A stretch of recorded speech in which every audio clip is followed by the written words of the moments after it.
Star Wars!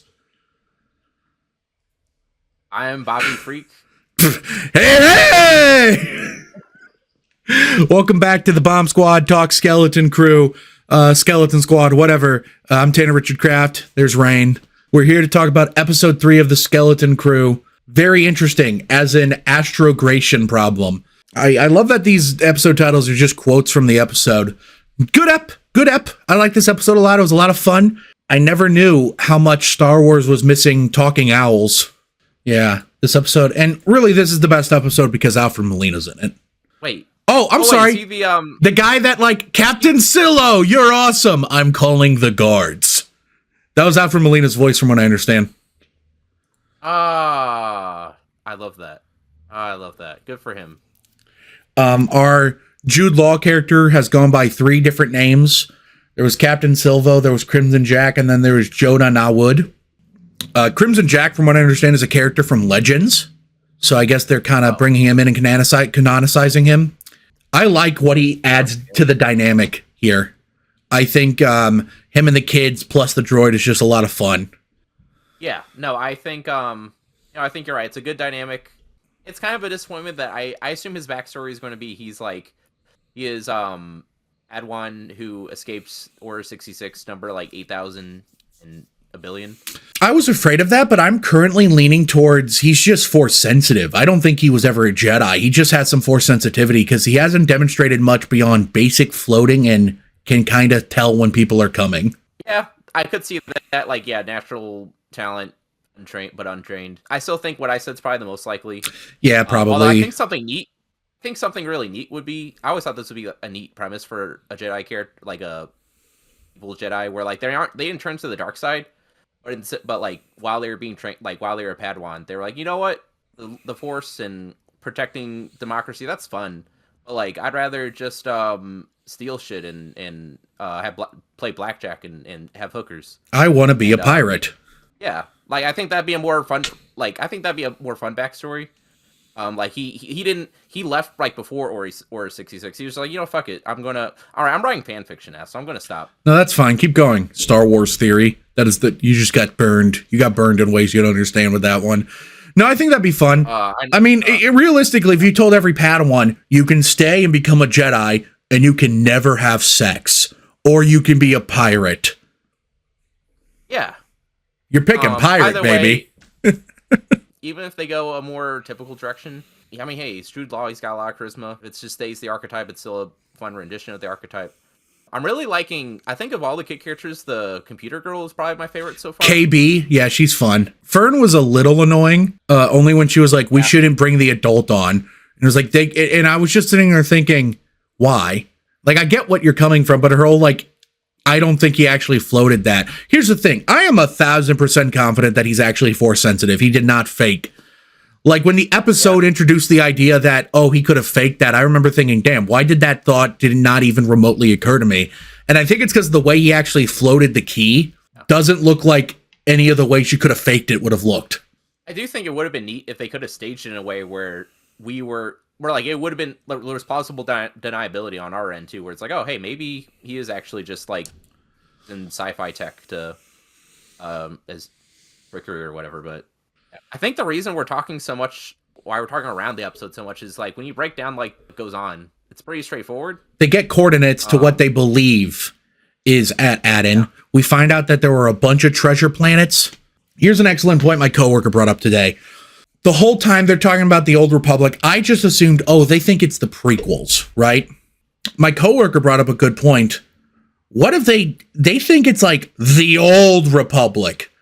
I'm talking like thousands of years before the prequels. What if they think it's still that era? That's a big stretch for them to go that far, but like would make it more fun, I guess. Interesting. The mystery already is pretty intriguing. It could be a big enough thing I could easily see like this not all being resolved by the end of season 1. Like there's still being strands that can be picked up in future stories. Yeah. I guess it's time to bring up the one thing in this episode that made me go, oh, which is when the X-Wings show up and they're clearly New Republic era X-Wings. And it suddenly occurred to me, Jesus Christ, this takes place in the 5-year period after Return of the Jedi, like 90% of the Disney Plus Star Wars content does. God damn it, is The Mandalorian going to show up now?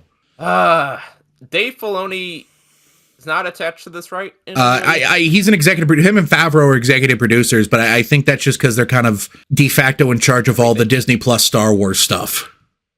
This has, I guess. I used to like Dave. Sense. I used to love Dave Filoni. I can't emphasize this enough.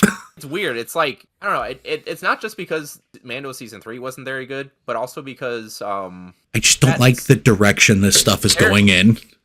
Yeah, like their flavor of Star Wars it felt fun at first, but it's gotten old fast. I don't know how to take that's because it's not different enough. It's kind of wallowing it too much. Yeah. In what Star Wars was. Whereas this feels different enough where subconsciously I'm not thinking, oh, when's Mando going to show up? When's Luke going to show up? Because when's Ahsoka going to show up? Because it feels different enough that I'm not worried about that. Yeah. I don't know. If they are going to show up, if they're going to show up in any episode, it should be the next one. Because that's the one the Daniels are doing, right? Yeah.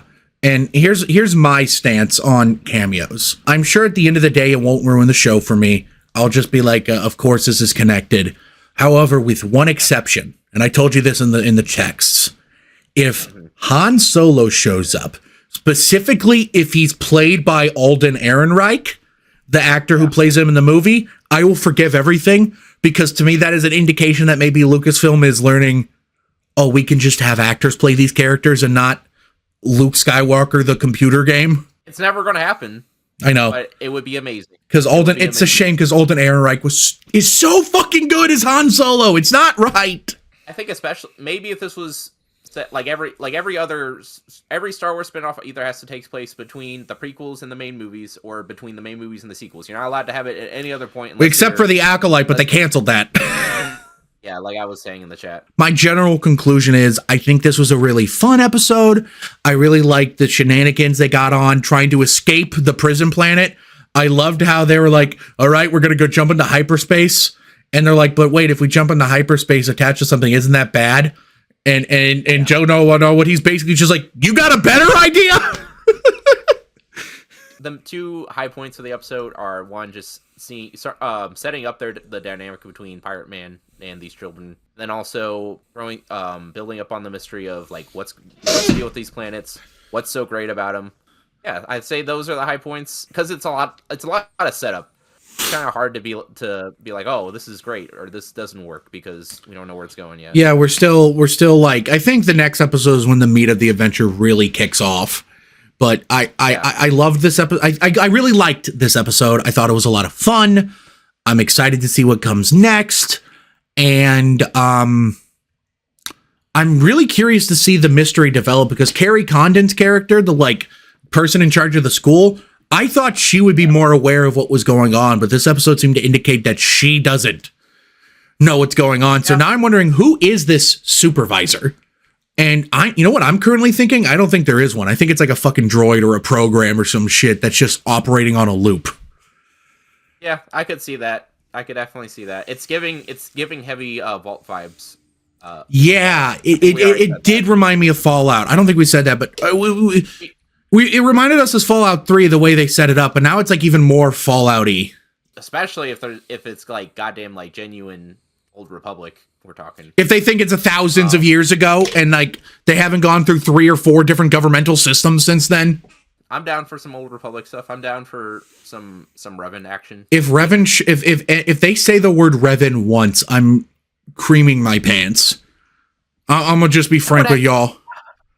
No, that's the one glup shitto I am 100% okay with. I'm taking my story analyzing hat off and completely putting on my just like fanboy hat. I was like, yes, like if he's the mystery, like something to do with that shit, I don't even care. Like, yeah, I'm very much not that kind of person. I don't even think I don't know. This is making me realize, I guess maybe I do like Star Wars.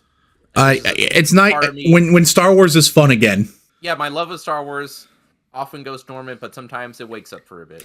And this show is I wouldn't say it's fully awakened, but like it's causing me to surrender. I'm so excited for the next episode done by the Daniels. I just know they got something sauced up ready for us. Some real gourmet shit. I'm really liking the show, but 90% of it is like What are Daniels going to do with a big studio thing? That's going to be so fun. This is their first time getting like a lot of money in a budget, so even if it's just for an episode of a TV show, I'm pretty sure like if this episode costs $15 million, I think that's probably more than what Everything Everywhere All at Once costs.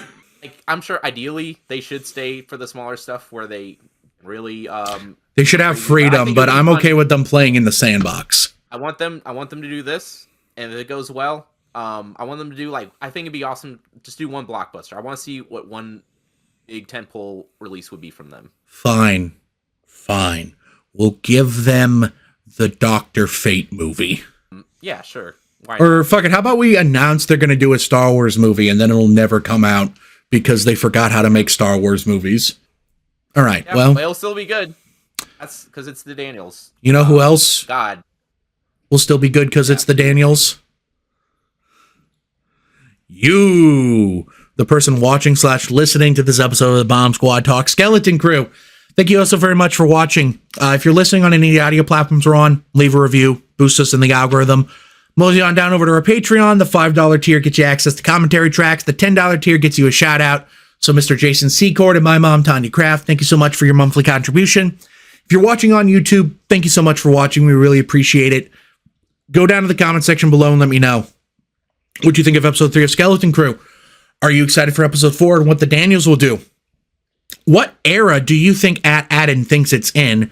And finally, is Jude Law really force sensitive or is he faking it? Comment below and let me know. While you're down there, hit the like button so we know how much you like us. Hit the subscribe button so we know how much you love us. Hit the bell icon so you know exactly when we upload new videos. Thank you so much for watching. We'll see you next time. Bye! I slid my ticket across the table and I said, sorry guys, I gotta see